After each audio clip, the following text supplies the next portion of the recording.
ada berapakah jenis bid'ah itu? Lalu bagaimana caranya mengajarkan teman bahwa bid'ah itu berbahaya? Karena teman Ana setiap Ana share tentang hadis-hadis yang membicarakan bahwa beberapa perbuatan yang sekarang berarti itu bid'ah, Ana selalu dicelahnya, dibilang sedikit-sedikit bid'ah. Anda kayak Wahabi aja.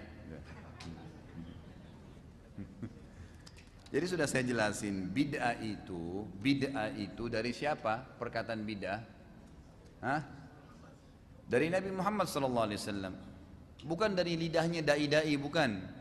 Saya dan teman-teman dai ini hanya menyampaikan hadis Nabi. Kan Nabi bilang, hadis yang terkenal hadis irbat dalam hadis sahih. Alaikum bisunnati wa sunnah khulafa'ur rasyidin mahdina min ba'di addu 'alaiha bin nawajid, gitu kan? Berpegang teguhlah pada sunnahku, semua tuntunanku, kata Nabi, dan tuntunan para khulafa'ur rasyidin Abu Bakar, Umar, Uthman dan Ali, dan berpegang teguhlah pada sunnah itu walaupun dengan harus gigi geraham kalian. Karena Nabi tahu nanti pada akhir zaman ini akan berat orang pegang sunnah Nabi, gitu kan?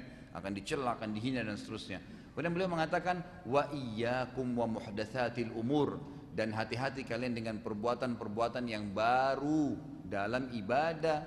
Ya, muhdatsat ini begini, perbuatan ibadah yang tidak punya tuntunan wahyu, itu muhdatsat.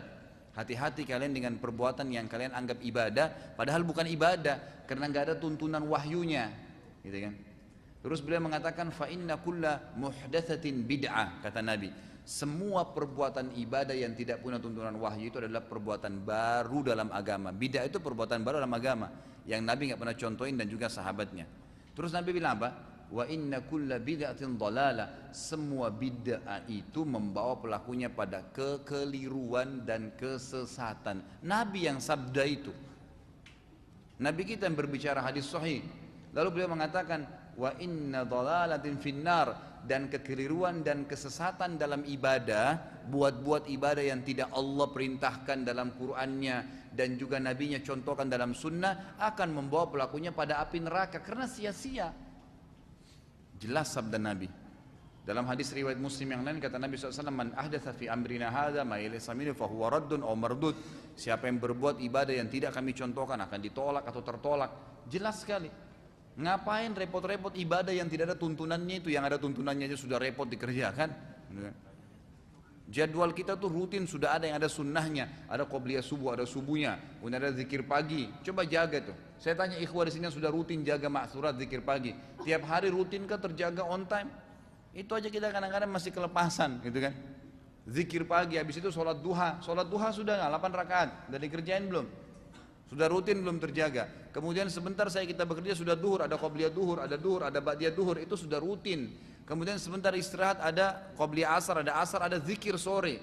Sebentar istirahat ada qobliyah maghrib, ada ba'diyah maghrib. Sebentar istirahat ada qobliyah isya, ba'diyah isya. Sebentar istirahat ada tahajud. Ini baru yang rutin.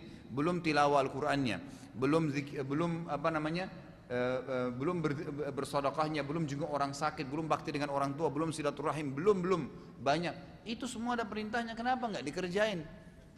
Kenapa kok harus repot-repot cari perbuatan bid'ah ini untuk apa? Itu ngabisin waktu dan tidak diterima, saudaraku, gitu kan? Jadi kalau anda mengingatkan orang masalah bid'ah, lalu anda dikatakan Wahabi, nggak apa-apa deh kalau dibilangin Wahabi, sudah. Orang ingat ini baik sunnah Nabi kok malah dibilangin Wahabi. Nggak pernah ada istilah Wahabi di zaman Nabi. Semua ustadz subhanallah yang dikatakan Wahabi pasti lisannya mengatakan qala Rasulullah, dikatakan Wahabi. Ya sudah biarin aja bilang Wahabi deh. Habis gimana sudah dikatakan Nabi mengingatkan, dia enggak. Nabi enggak pernah kerjain, saudaraku, enggak apa-apa. Loh subhanallah, nabimu dan kiaimu enggak pernah buat, kamu berani mau buat, gimana caranya? Buat dalam agama. Enggak boleh, gitu kan?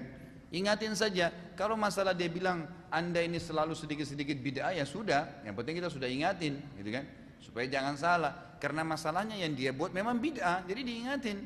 Kalau dia buat sunnah, masa kita mau ribut-ribut? Nggak mungkin kan?